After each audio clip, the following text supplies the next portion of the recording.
How many suspects should there be in a mystery, in a whodunit story like this? I'm not sure because in the Orient Express, there's 13 people on the train and all of them are suspects. So I think the main thing is to stay focused. It doesn't matter how many people run around this person's life or how many people are in the room. Stay focused to the story so that you yourself as a writer don't get lost with other characters fighting each other. I know it's very easy to put out thousands of different characters, but it is difficult for a writer themselves to keep track of them in your head. How many do you want to juggle? How many do you need to make this story fully fleshed out? Because you don't need 13. You can have 5.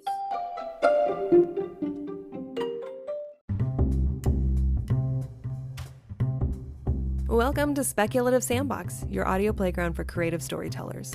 My name is Vicky Lawn, and each episode, I and a guest will unpack a fiction trope with an eye for character development and narrative structures. Make sure to look for Speculative Sandbox on Instagram, TikTok, and Twitter, where you can join the conversation. Leave comments or questions, or let us know what other tropes we should cover. When the real world just doesn't cut it, let's get lost in a fictional one. Gabrielle Chmilar, thank you so much for joining me on Speculative Sandbox today. How are you doing today? I'm good, thanks. How are you? I'm doing pretty good. It's been a fun Friday, actually. Yourself? Yeah, I actually took the day off from my Ooh. day job. So I'm like, oh, I'm gonna do some cleaning, maybe some gardening. It's really hot out today, and then do this with you, and then I don't know, maybe go to Costco. Good for you. That's a great Friday. All I right. squeeze this between. This is my lunch break. So lunchtime happens. I move everything over and I grab my other stuff, and I'm like, okay, let's get to work. That's Uh, crazy. all right. So let's get you started with some icebreakers before we get to the topic, which Yeah. is who done it, which is very Yeah. mysterious. I'm very excited. So first and foremost, I'm going to ask you, which is worse, a sweater in the summer or a bathing suit in the winter? I'm Canadian, so bathing suit in the winter. Okay. How cold does it get there? Where I am, it gets to about -40 on a bad day. Ooh. Do Yeah. you if you fall asleep outside, is that it? Are you done? I don't know. I've never actually had to do that. but probably, I mean, like, you can get hypothermia if you're not dressed correctly and if you're out for a long period of time. I made the mistake last year where I went to a show with my cousin and I wanted to be cute, so I wore a dress with my winter coat. Mhm. And I didn't drive. My husband dropped me off, and then I met my cousin for dinner. And then he's like, "Okay, I didn't take a car either, so we're gonna have to walk to the theater." I'm like, it's -30 degrees Celsius, right? So Wow. you walk like 4 blocks. I'm like, my legs are too cold. I don't feel them. Okay, well then what is the hottest that it gets up there? 35 35 degrees degrees? Celsius. I don't What is know. that in Hold Fahrenheit? on. Hold Let on. me I don't know. Do some math. Fahrenheit. Sorry, that's I'm my such an American, I'm sorry. Fahrenheit to Um, Celsius. Hold on. Is that Oh no, so you that's said 35 degrees Celsius yeah, is 95 degrees 95. Yeah, Fahrenheit. Okay, that's pretty good. yeah, That's it's actually a really nice. huge range. Yeah, yeah, Okay. it's Because crazy. my range is not nearly as broad. My range is a high, we can go up to 115 degrees Fahrenheit, and Yeah, our low could be about 30 degrees Fahrenheit, depending on, what day. It snows maybe twice or once a year every few years. We yeah. will get that. Oh my gosh. I'm jealous of snow, but then I know that if you live in snow, it's like people want to get away from snow, but you're living up there. How do you enjoy the snow? Um, I do. I actually do enjoy it. I don't think I could live in a place that has one type of weather. Do you know Yeah. what I mean? Like one kind of like just always hot Hmm. or like always rain. Like I just couldn't do it. I really enjoy having snow and then I like watching it turn into spring and then summer and then fall. Like I like it. But it is daunting because when it does get too cold, my garage door actually will freeze shut. and then I Oh. can't get out. Um, and I think like it was last year, I had to go into the garage, and my husband like pressing the garage door button, and I'm pushing pushing the garage door Wow. up, trying to get it so we can actually leave the house with our vehicles. Oh my gosh, that's so So funny. Well, yeah, I guess there's a lot of health risks either which way you swing it. Here we have to be really careful with leaving animals and, well, yeah. you should not leave animals and children in cars, Mm-mm. but sometimes people do, and it takes 10 minutes on a summer day to really do a lot of damage. Um, and a lot of people will come down. We have a lot of Canadians actually that come down and Yeah. visit. I think they like the extreme They like difference. it. They do. Yeah, they totally. We call them snowbirds. Yes, they are. I will tell you right now, the snowbirds are gone and the roads are clear. It's really I nice. Yeah, they're back here because our summers are Oh, actually quite nice. oh, okay, all right. But we have to remind them, don't walk their dogs without shoes. Oh, I know, because Um, like the it's pavement. hot. Yes, it's so hot. Anyway, that's so interesting to learn. Okay, my next question for you is which is your favorite social media platform and why? Um, I use Instagram a lot. I don't know if it's my favorite. I do have not so favorites. Okay. But Instagram, I get a lot of engagement there. I like sharing photos and reels at the same time. I like doing stories and things like that. Whereas, for example, TikTok, I can't really share just Mhm. pictures. Yeah. And then I find that TikTok is very um, attention deficit. Like Yeah. it's very like 2 seconds, 2 seconds, two Uh-huh. seconds. And if I'm not entertaining within the first 2 seconds, it's like we're done. I Yeah. can't do anything. So I just don't find TikTok helpful for me. Hmm. How about So Twitter? How's Twitter helping you? I don't do Twitter. I used to a long, long time ago. Hmm. I don't want to give you a year. Okay. But I feel like that's also become too opinionated, and I'm like, I don't feel like I get a lot of engagement on Twitter either.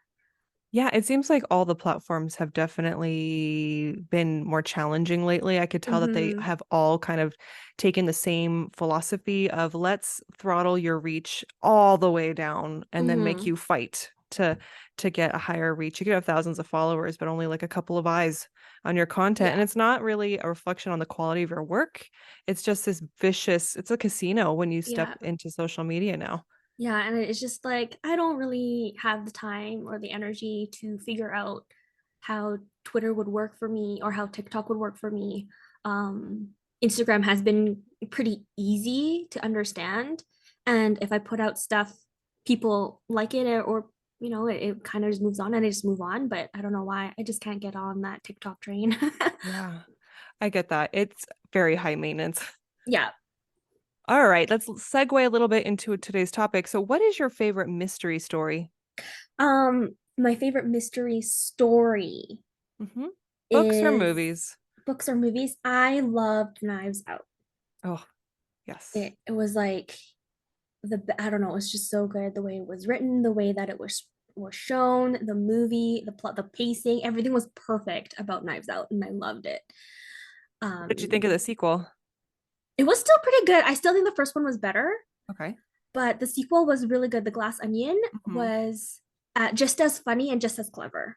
Okay, gotcha. I really like Ana de Armas and Chris Evans in the first one, Knives Out. I feel like they have a really good balance. I guess They you could do. both. I love looking at both of them. I know. I know. I'm like, oh, Captain America, and then I'm like, I just want to be Anna de Armas.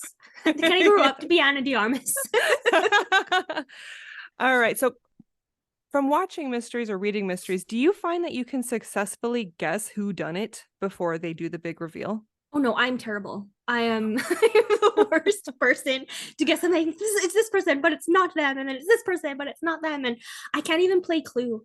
I'm so bad at deduction. It's awful. And maybe that's why I love mystery and who's done it so much, because it's just like I actually have no idea. And all of this is new and it's always fun.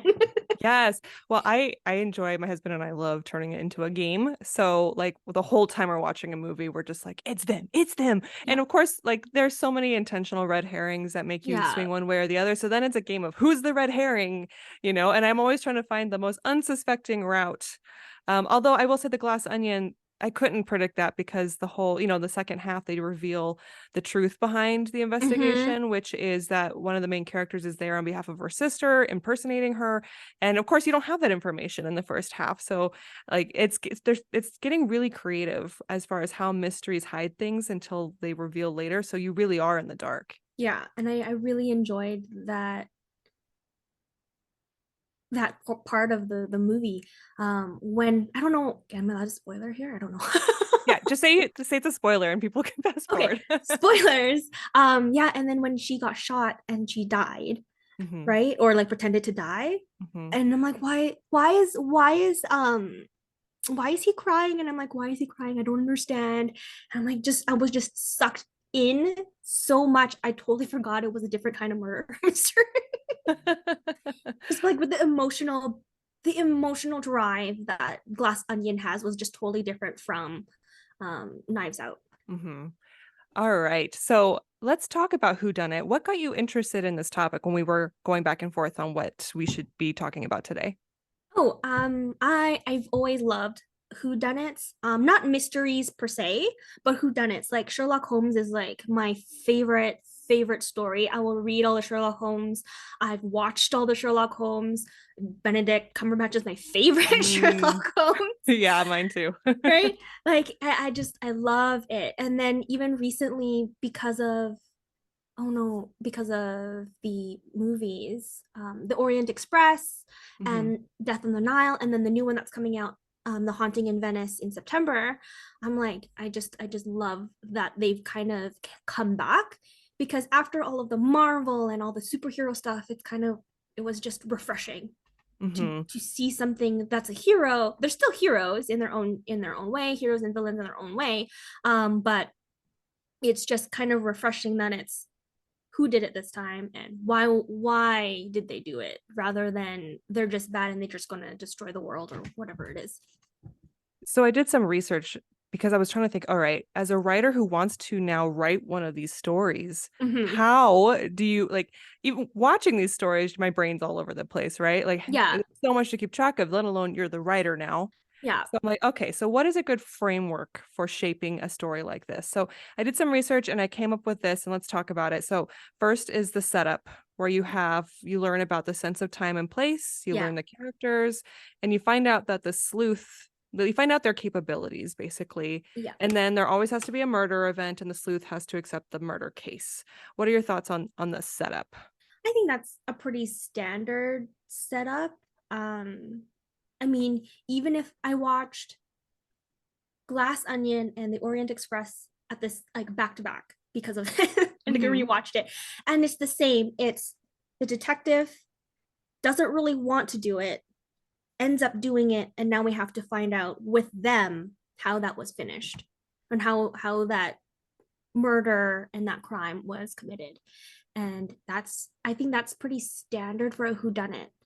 It's um so interesting because I sometimes as writers, you want to take some time building your situation, like you're mhm, building the world and all that stuff. But I think having that murder event happen pretty soon, I'm guessing as the inciting incident, or even before that, is mhm, important. It's almost like I worked with a media company and we were trying to write a romance adventure and it was really important that the two that are going to fall in love meet right in the opening. yeah, yeah, And so like it's like these are essential plot devices I think that help prepare people for the rest of the movie. I'm sure there's plenty of circumstances where there's exceptions, but it does seem to be like, all right, here's the setup for the mystery, for the whodunit, the murder's got to happen and everything goes from there. yeah, for sure. And I think that's really important because I don't think it's a whodunit without the murder, Hmm. right? Because if you're gonna read a murder mystery or like a murder mystery, I think it's a little bit different than a whodunit. I don't know why I in my brain that's separate because it's commit. I think murder mysteries is committing the murder, rather, and the whodunit is more like who actually did it and why. It's Like all about picking yeah, apart the characters. It's a yeah, game. yeah, and I Gotcha. like that portion more. Okay, gotcha. All right, then following the setup, we have the discovery, which is where we basically follow along with the sleuth as they're Mm-hmm. trying to investigate their suspects. So we learn about the victim's world, we look at the evidence, we have interviews with the suspects, and during this time, there's introductions of subplots, and the sleuth starts to develop theories based on motives and actions. So, what are your thoughts on the discovery portion? I think that they're fun. Like I love meeting different characters and kind of dissecting them as a person, right? The there's the friend, there's the husband, there's the sister, right? And everyone will or will not enjoy a person wholly, right? Yes, I love, you know, your best friend, but there are ticks and quirks that probably, make you upset. Mm-hmm. As just like that is just that's just a human thing. Not that, you're gonna commit a murder because of it, but in these stories, right, there are lines, there are it's not motives, but it is a motive. Okay, I yeah. can't think of the but it's just like that threshold of how much can I take from this person. Like, I Mm-hmm. mean, I just recently watched Death on the Nile, and it's Gal Gadot. Mm-hmm. She's the one who gets murdered. Spoilers, sorry, but she was the one who gets murdered, and she's asking Detective Poirot for assistance because she doesn't feel safe with any of her loved ones at her own wedding, right? Mm-hmm. And then detective will go through all of the people, and it's the lawyer, it's the cousin, it's her ex-boyfriend, it's her aunt, it's her aunt's nurse, and he's going through all these people, and they're all of them have something taken from them, like it's money, it's a house, it's the he was in love with her, now she's getting married to somebody else, right? There is a threshold of how much someone can take before it breaks and they commit a murder. Mm. Yeah, And just like in Glass Onion, where everyone had a reason to hate Edward Norton's character. yes, right. Like there has to be a reason for someone to want to do that so bad and then actually, commit the crime.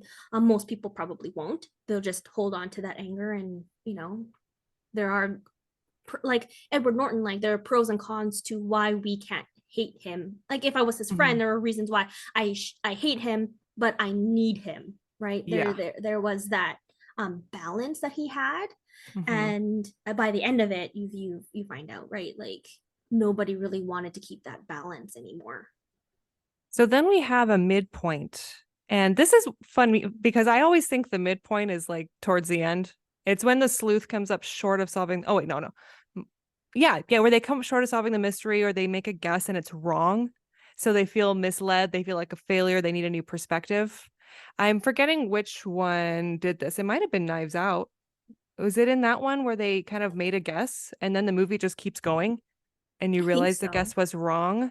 I can't really remember, but I've seen a lot of whodunits, like sleuth, where they think they've got it. Mm-hmm. And it feels like the story should be over. It feels like a tightly packed, it could even be a 3 act structure.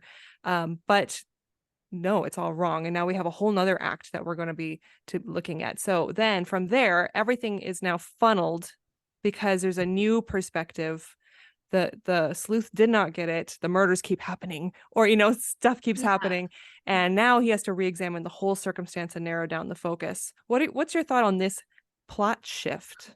And I think I like that actually, because it's not just because I'm wrong and I'm constantly wrong when it comes to whodunits, but it shows that the detective is also human, right? Mm-hmm. She, they are trying to find the murderer, solve the mystery, but because of how much how much knowledge they have of these people, right? They're coming in at the 11th hour, the 12th hour of this story. They're not at the beginning where they know everyone, they've met everyone, right? They've watched people grow up together, that sort of thing. They didn't watch these relationships change and shift. They're at the 11th hour trying to see what had changed and what shifted and how did it lead here. And that could have, I mean, as a person, you just assume certain things, and of course sometimes you're wrong. Mm-hmm. And I think that's really important to show that, yeah, the hero here was also misled, and now he has to work harder to figure out why was he misled? I think Glass Onion is a really, really good example of a very clear refunnel Mm-hmm. because of when she got shot. And then we go back in time and the viewer learns that it was actually she was impersonating her sister the whole time. And then we get to see the full scenes that were the initial discovery scenes, but we see them from different points of view. And then we realize, oh, that actually happened. He wasn't mad that he was sleeping with his girlfriend. He was mad because he thought he was going to get something out of it or something. And now that's a different motive. When that happens, I have to question how much is the mystery or the whodunit mystery based off of the crime itself or the plot structure in which information is revealed. Yeah, yeah, for sure. Because I mean, for whodunits, I find like the plot structure is the most important. Like who, I mean, with the glass onion, right? Everybody wants something. Everyone has a different motive, and then you don't get to see any of that until later. And I Mm-hmm. really enjoy watching that rather than finding out the murder itself. I mean, it's more of the journey rather Yeah. than the outcome. Yeah, it definitely seems like it's about internal biases too, like how Yeah. you first portray actions and relationships to what they really are behind the scenes. It's really cool because I feel like in these stories you get two sides of every character ultimately. Hmm. Right. Like, and just like everybody's, I mean, memories are a little bit unreliable, Mm-hmm. right? Just like in the glass onion, how Dave Bautista took the wrong drink. Did he take the wrong drink? And we all assumed, right, that, oh, he just picked it up by himself. No, it was handed to him and we all watched it happen. But because he said he picked it up, I believed it and I watched it. Mm-hmm. I even had to rewind, like, oh, wow, my eyes tricked me. That Right? it's so interesting. Have you ever read a whodunit novel where were well, you might have even done it, went back and tried to reread passages because the narrator was a bit unreliable and you needed to double check? Yes. Does it Yes. spoil it ultimately? Is it better to go back or should you just like keep reading? I think what I do is like I'll read it and then I get to that like maybe the first deduction point, like, oh, is it? And then you kind of go back and kind of search for it, like, oh yeah, it's this, and this is what he was talking about, and then you're like, but it's wrong, and then you Mm, read on like it is wrong, right? So yeah. um, Interesting. I remember doing that when I was a kid yeah. because it was like middle grade books, so it was Mm-hmm. like smaller. It wasn't quite as complex, and so I remember coming across things like that where it was an unreliable narrator, but I kept thinking, "Oh, they messed up the book." Like, whoops, the inconsistencies due to the author, but no, it was an intentional plot device. Yeah, yeah, and I love that. I love how it's very intentional. And then finally, there's the big reveal, the confrontation, the explanation of the clues that led to the reveal, and the conclusion of the story. Mm-hmm. So, what makes a good reveal? I I think it's that dialogue. I think it's that 5 to 10 minute monologue of high tension, and everyone wants to know what the answer is, but nobody wants to give up why they're not the murderer, and they're afraid of being blamed for something that they did or did not do. Mm. Right. Okay, so then when you look at big reveals in fiction, it's very performative, right? It's a very stagey kind of presentation. Yeah. Everyone's sitting around, they're waiting. So, how does that usually play out in the real world? I'm not sure, considering I've never had to. You've never murdered I've anyone and never then tried to murdered. hide your identity? Yeah, that's never happened to me. I hope that never happens to me. But I know what it's probably not as dramatic, No, it'd probably be way more right? legalese. You got the Yeah. police and lawyers involved, and they're the ones ultimately sleuthing around. Yeah. And I mean, Detectives. who's done it romanticize looking for clues, dissecting characters, dissecting timelines, where in fact it's a lot of paperwork, Ah, a lot of interviews, a mhm, lot of cross-referencing that we just don't get to see in movies or in books as what they are, right? It's a little bit romanticized. So I mhm. don't think it's as dramatic, but I do think the payoff is about the same, right? You're relieved that this has been solved. You are technically the hero. You, you the person, the villain, I guess, in this story will now be, I guess, punished for their crime, when, you know, well, it makes me wonder then, in the real world, would they have to go through the whole thing again? Because in the romanticized version, it's very fast. You go, maybe they're all trapped in a hotel on an island and they can't leave. So perfect. The sleuth, figures it out. But then after the bad guy gets booked and, into jail, it's like all of that has to be revisited again. I would imagine, by the lawyers and the detectives and police officers, because they have to examine the clues and they have to do the interviews. So it's like twice. That's my guess. Yeah, I would think it's twice because they would have to do it out of court and then back in court. Oh, yes. Right. Okay. Like, I know this is not like a whodunit, but it's like Legally Blonde. Okay. Yeah. Technically, that's what she had to find out who the murderer was, and the person was already committed into prison. It was the wrong person. Mm-hmm. Can't be spoilers. This movie's been out for a long time. Well, and I always figure if writers are listening to this, it's good to know this information, right? Because you have to know the ending of your story, or at least you have an idea of it as you're working through your story. Yeah, for sure. Okay, so looking at this framework, we've already discussed some examples of mysteries, but what are some other ones that you think speak well or reference this plot device well? One that I pulled from that isn't even really a whodunit, but it's a very prevalent storyline, is Harry Potter and the Chamber of Secrets, where something is petrifying everybody. And at first you have a culprit that's stunning students and ghosts. And at first Harry thinks it's Draco. And, he kind of tries to do his own investigations. It's a little clumsy. And of course, it's all woven through everything else that's going on in that book.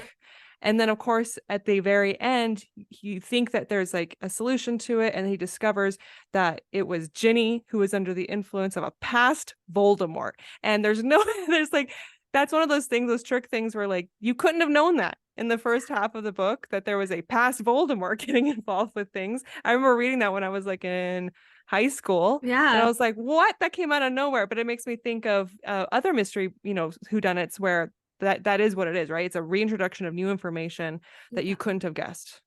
Yeah. And I think it's just that part of the investigation process, right? You're looking and maybe you're so like, I mean, like Harry Potter, he's so focused on Draco because there's just that rivalry that they have. So yeah, of course you want to pin him because you already in his head, he's the bad guy. Yeah. Right. So he's looking in the wrong places, blaming the wrong people, right? Where in fact it's Ginny, and Ginny's innocent and just found something and ends up in the wrong place at the wrong time, right? Yes. And poor thing. I know. Poor Ginny. So Harry was just a really bad sleuth. Of course. I mean, he's like, what, 12? I mean, I don't blame him, really. Any other examples that you have? For just like the information. Yeah, I mean, like, again, back to Legally Blonde because I love that movie so much. she's in court, right? And she's trying to figure out that she already knows in her heart that the person who was sent to prison is the wrong person. Right. And she has to go through and she has to prove herself. She has to prove that this person is innocent. And through the court scene, she interviews the daughter, and just because she is legally blonde, it clicks in her head that she had a perm at this time, at this date, you had a perm on this day. And then she says yes, and because of the chemicals that are in your perm, you can't wash your hair, so the shower was on but your hair's still curly, so clearly you're the one who killed your father, right? And that's just information you wouldn't have gotten until that scene. Right? I don't know if you remember. I watched it a long time ago. Yeah. I can't remember. No, but okay. I do remember that it was about deduction based off of Reese Witherspoon's own personal knowledge, which is what makes her so valuable in a field that she otherwise felt like she would, like, that others kind of treated her like she couldn't be a part of. Right. But absolutely, she's a valued person and should be, counted and all that stuff as a lawyer. Yeah. And I think that even like different experiences will give you different answers, will show you a different view of things, right? And that's what I really liked about Legally Blonde, is that she she was embodied herself, sleuthed out everything that nobody else wanted to look at because it wasn't proper. Technically wasn't proper, even though it didn't matter. We have to look at all the clues, we have to look at all the reasons, and and make our assumptions based on everything that we can find, even if it's something as little as a hair product. Let's move on to the I'm trying to figure out what the right way to say this. Okay, okay, moving on from the framework, let's move on to the Mhm. crime. So when it comes to whodunits, we talked about murder already, but is it Yeah. always a murder that is the crime, or can it be something else? I think it can be something else. I think most of them are murders. Mm-hmm. I think like in the is it the Scarlet, the Scarlet, the Red Scarlet, The or the Scarlet woman, Letter? the Scarlet Letter. No, is it Scarlet Letter or is it the Woman in Scarlet Oh, for I don't Sherlock know the Holmes, the first one? Oh, Something Scarlet. let's look it up. I know what Oh, you're talking about. I know in Benedict Cumberbatch's it's called The Woman in Pink, but the actual story is like The Woman in Scarlet or The Scarlet Woman or something like that. It is A Study in Scarlet Yes. Women. Yes. And in that in that novella or that story, she is murdered, but there are other things in that story, like how her ring wasn't shined and how it doesn't look like it's used, so she packs her bag all the time. And Sherlock finds out, oh, she's been cheating on her husband and her husband found out and whatever. Like, I think there are other things that could happen in a murder mystery to give it layers. Mm-hmm. And then it kind of ends up as the murder happens and it's more of a revenge or a payback or whatever the motive is. But I think that there's little layers of little things like little crimes, and that could happen.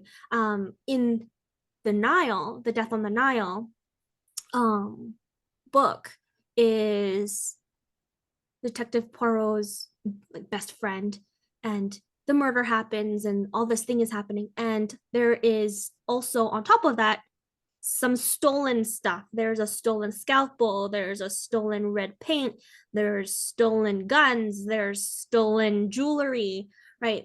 I think there's little pieces of crimes that add up to the big one.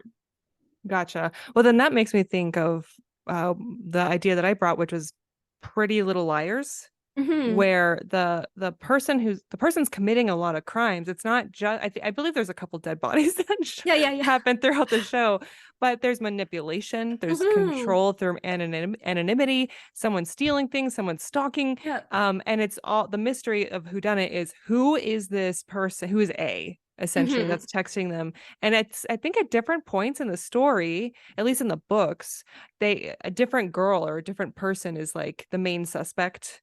And in Yeah. the book series, it's like that main suspect is ultimately cleared in that one book. And then you Mm-hmm. go on to the next book and it's the next. And actually the author who did Pretty Little Liars also did The Lying Game. So Okay. Sarah Shepard wrote She wrote Pretty Little Liars and The Lying Game. And I really liked The Lying Game because the whole thing took place in Tucson, which is where I live. And I got a chance to like fact check her, like Nice. not formally, but informally in my brain. But what was great about that is that every single book just kind of worked its way through a different suspect and cleared them. And then ultimately, the person that you find out is the actual killer or whatever in the last book ends up being one of the suspects that she had already cleared. Oh, Which wow. is like, so once again, it's a shift, it's a redirect, the Yeah. person was wrong, and then you find out everything through a brand new perspective. So Yeah. I love that series. Now I need to go back and reread it. It was fun. That's awesome. But Um yeah, like oh, sorry, go ahead. no, that's okay. I just mean like even in Knives Out, um, after the crime or the murder happens, right? We're trying to find out because she's hiding it, right? She's hiding the murder. Mm-hmm. Um, and then there's a whole bunch of different other things that are coming up. Like there's this being stolen, this person's getting cheated on, there's arson. Like, Yeah. there's a second murder happening at the same time. Like that one, that there's just a lot of things happening. Mm-hmm. Well, big to make you, the viewer, kind of maybe confused, to purposely like complicate it so it's hard to narrow it down, because that's the thrilling part of these Yes. stories. Yeah, for sure. How many suspects should there be in a mystery or in a mystery novel, in a whodunit story like this? I'm not sure because in the Orient Express, there's 13 people on that ship on the train, right? And Mm-hmm. all of them are suspects. So I think the main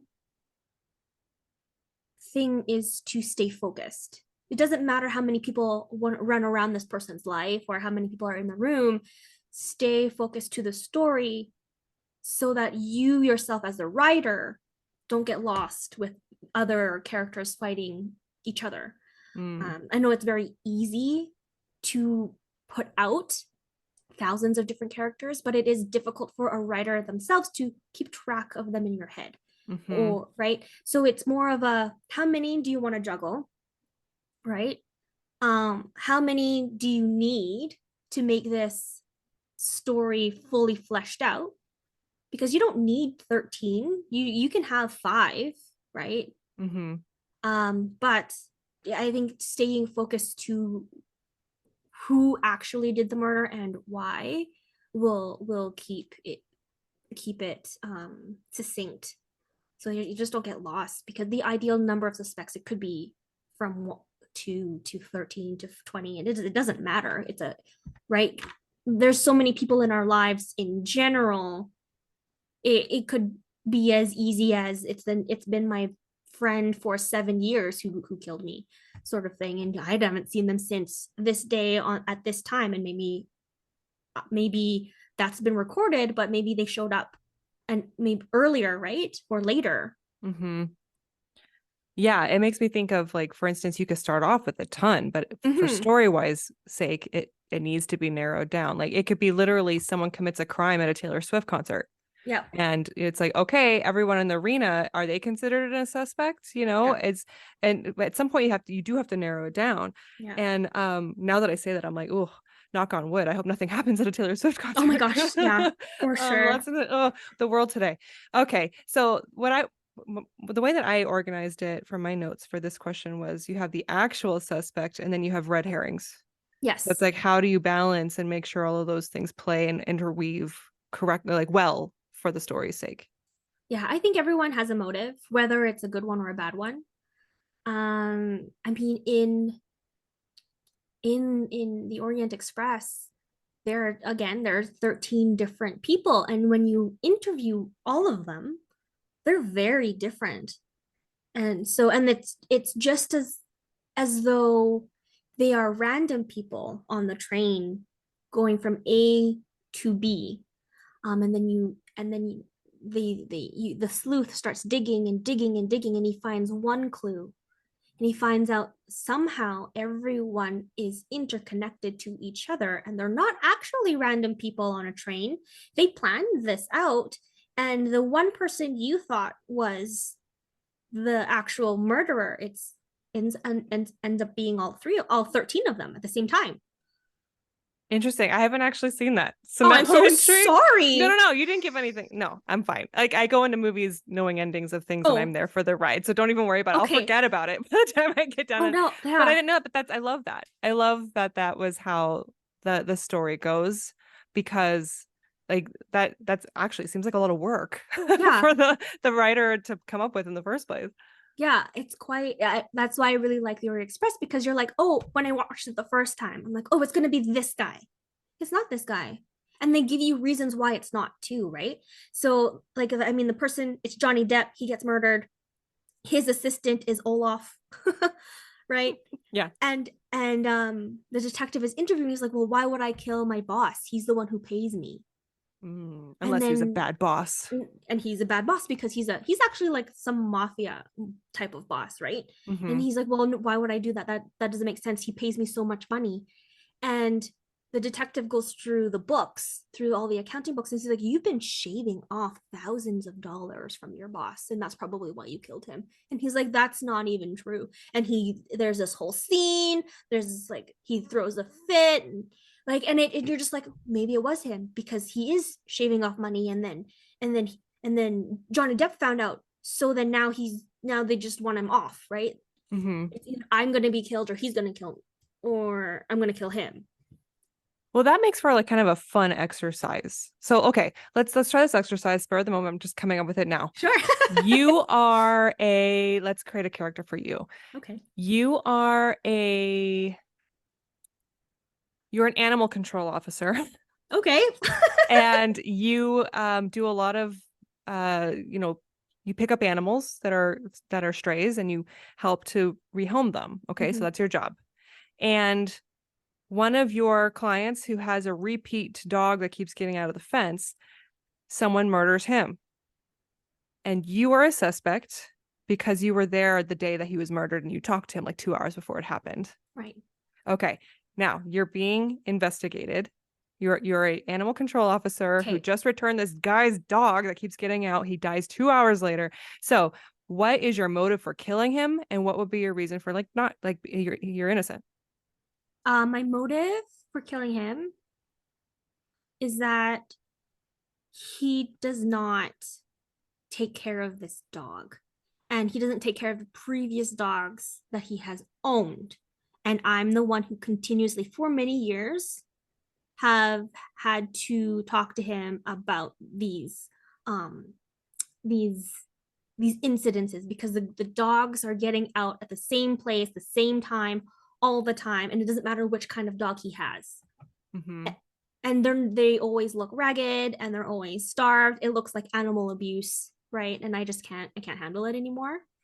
um why I wouldn't kill him, obviously, that's bad, that's not a good idea.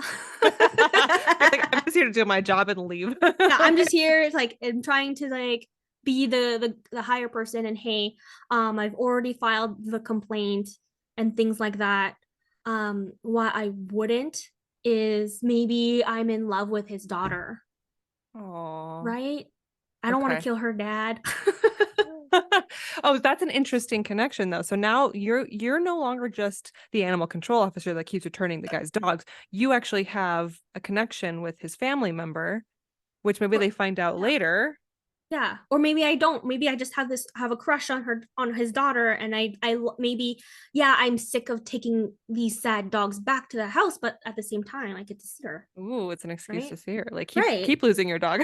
Yeah, yeah, right, like it's also like it's really sad, but at the same time I don't want it to, it's really weird, like I don't want to stop, but it should stop. Okay, so then we have like the motive for killing and probably why you're under investigation. Then we have the truth, like, well, the supposed truth. I didn't kill this guy. Mm-hmm. I'm just doing my job. Like, I'm innocent. But what Mm-hmm. would be the surprising reason why you're involved with his death?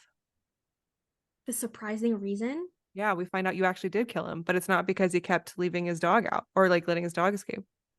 maybe it's just I find out he does not only abuse, the dog, he abuses the family, Ooh, and that's enough. you found out through the girl that you have a crush on. Yeah. Ooh, interesting. Cool. Well, that was a fun workshop. Okay. Well, let's go through some types of suspects. I'm going to list some and then let me know if you can think of any other, if I've left any out. So I have the classic villainous personality, the one that probably like 50 years ago would have been the person who Right. did it, but now we're used to that. So they're almost like the obvious red herring, almost they're a joke kind of thing. Yeah. They're broody, they're dark, they're intimidating. Then there's the help. You got the maid, the nanny, the butler, the driver, the assistant, all Mm-hmm. those. You have the best friend, which is meant to be the knife to the heart kind of betrayal. Mm-hmm. You have the bumbling fool, someone who's incapable of pulling off a crime, but it's all an act or the crime was accidental. I think of it's not Scream, it's Scary Movie. I think it's Scary Movie where the brother was considered special needs, but it was Yes. all an act. And Yes. I'll always remember that where I was like, whoa. Then there's a silent character, like someone who's just kind of in the peripheral, kind of seemingly harmless, someone that's like purposely kind of faded out. And then you have the Mm-hmm. schemer. I always find that there's someone or a couple who purposely tries to interfere with the investigation due to their own interests. They're kind of like a Yes. distraction. They could also be the ones that have a motive to hide what they did. So, what do you think of that list? And is there anything else that we should add to it? I think there would be like two kinds of best friends. Okay. The best friend who is like the most loving, I've done everything with this person. I've trusted this person with everything. Then the other best friend, which is I hate them. I hate best friend. Like the competitive best The friend. competitive What do best they call it? friend. It's not a friendship. It's like when The you frenemy. frenemy, yes. Yeah, right? Like that frenemy or like the ex-lover. Mm.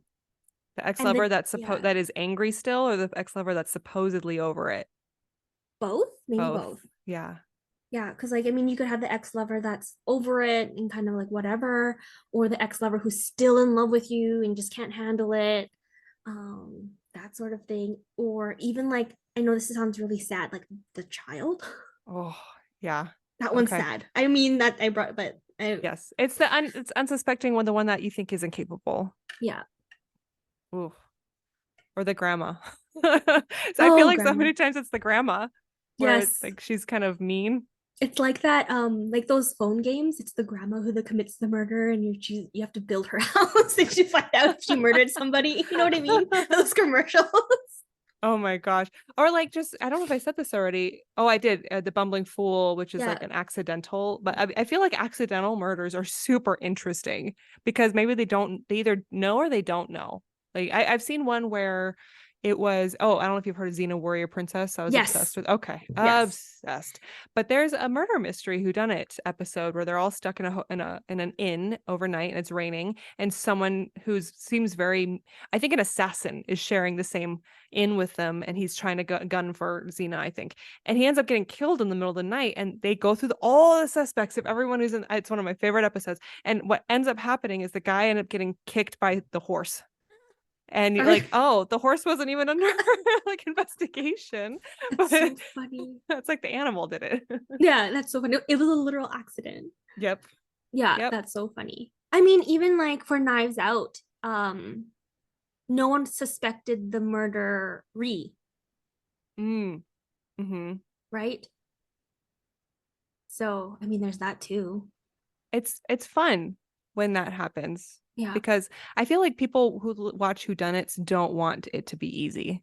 They want it No. to be like entertaining and fun and surprising. Yeah, and it's fun. It's fun to watch all these. I think it's most fun to watch all these different people and dissect them. Mm-hmm. It's a character study. It's a huge It character is. study. Yes, for sure. So, which type of suspect do you enjoy the most? Um, I think I think the fool, Mm-hmm. because it's just you love them, right? You just love them. You love that they're a little bit funny. You love that they're like tripping on their words or tripping on themselves. Relatable. Right? They're a little bit more human than the rest of them. I do like the best friends though, because the best friends, it's always, I love her, but she was always a snob, or I love her, but she always had too much money, or I love her big butt. It's like I Mm-hmm. love her butt, right? Yeah. I just thought of one that I didn't list. The perfect person. I always feel like Ooh. there's like someone who is like so perfect that they couldn't Mm-hmm. possibly have done it. Yeah, everyone loves them. Huh? They're beautiful, they're smart. Well, okay, which type of suspect do you least like? The Help. It's too played out. It's too played out. And I mean, it's too easy to be abused as the Help, Mm-hmm. right? To be abused as the Help, it's just like so easy to get angry.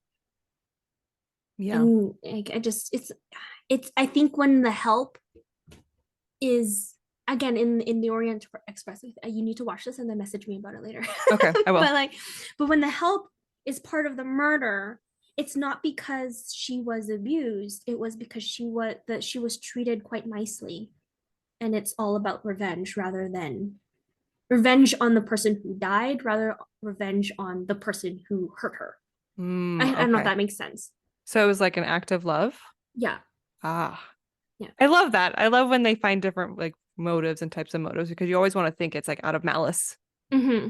Also, like Orient Express has Michelle Pfeiffer in it. Oh, love her. Like, there's just like a lot of people in it. I was trying to think of what kind of suspect I like the least and most. I think the one that I am not a fan of is because the best friend, because I'm always predicting that one. I'm Yeah. always looking for the person that's supposed to be the like the knife in the heart in the back. Mm-hmm. And so it's like, oh, it's the best friend. Of course, the best friend's gonna turn on you. And then I'm also looking, I actually really like the classic villainous personality because I am hoping that it's not that person, but they Yes. kind of present a different kind of I guess complexity or relationship, Yes. especially if they end up becoming a friend. I always love those. Yes. And I think we forgot like the wife or the husband, like the partner. Oh, yes. Okay. That makes me think of Adam Sandler. He has a couple Oh murder. yeah.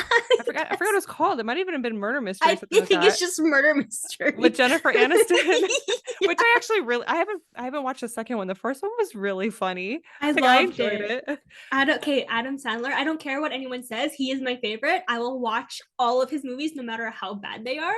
Oh my, well, the It's fact just that he's so loyal to his friends that he gives them work, which I it's really so enjoy. I love it. And it's just like so funny. And do you want to know? I just a random fact that I know about Adam Sandler and like Rob Schneider Hmm. is that they're friends when they were doing stand up. And then one of them said, "Hey, if I make so much money tonight or whatever, you have to work for me." And he's Oh, like, "Fine, I'll do it." Like that's what Rob Schneider's like, "Yeah, fine, whatever. You're not gonna do it." And then it happened, and now Rob is just like in his movies because that was their bet. that's awesome. That's not, I mean, that's pretty awesome. Yeah, I Some mean, great like, movies with them like working together. yeah, they're so funny. Like Mr. Deeds.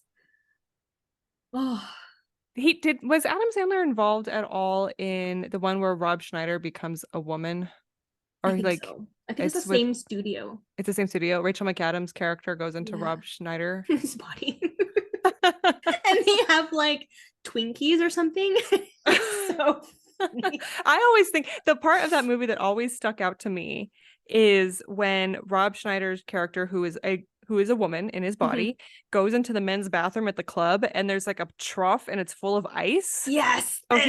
So of course it's a comedy and it's not realistic, but what he does is he like tries to drop his pants to like go, but he sits in the trough and like lands in the ice and I'm like, oh, what the heck?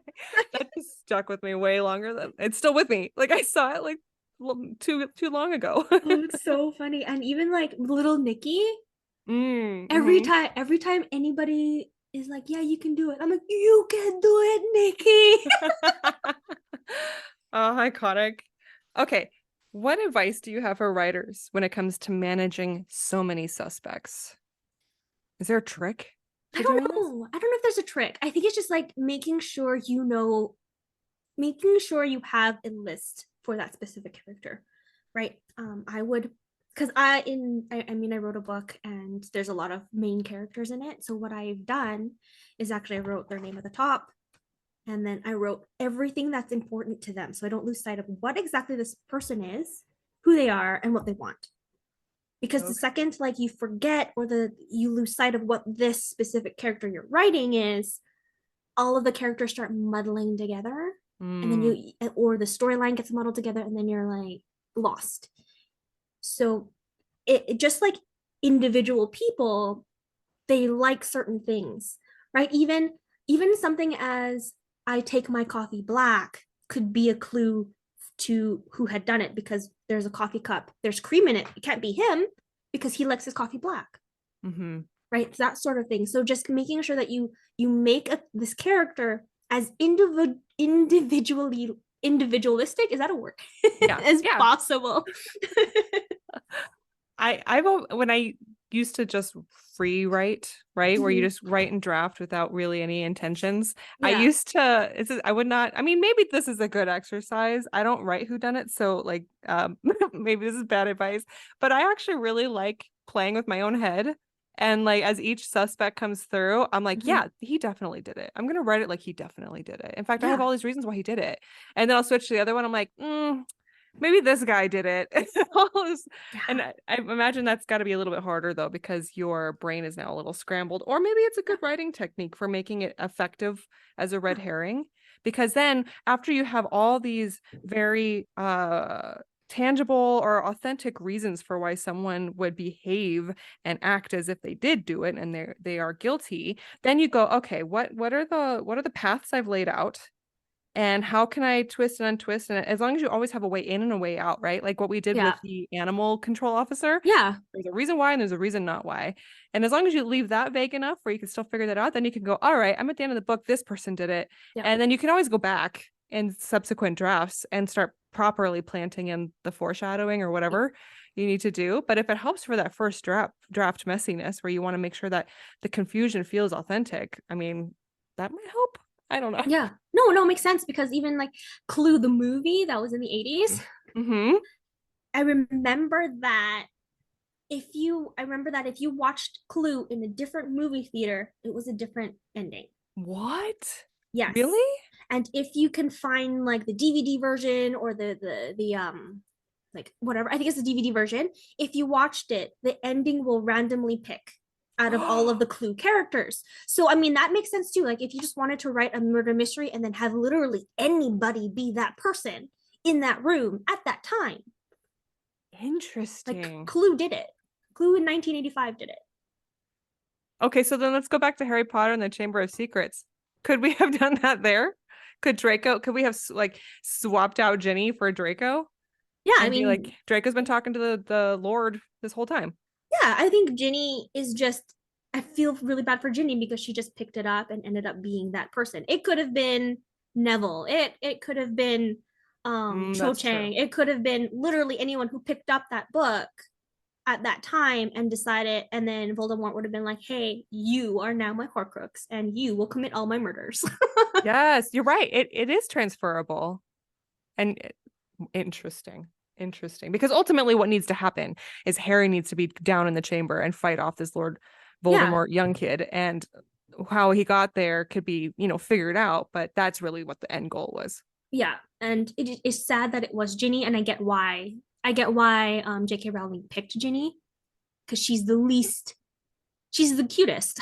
Like, I mean, no one would suspect Ginny. Unsuspecting child, which was one of the suspects. Yeah, and it could have been Snape who went and rummaged through, I don't know, garbage and just picked up this book. So Snape would have been the classic villainous personality. Neville would have been the bumbling fool. Yes.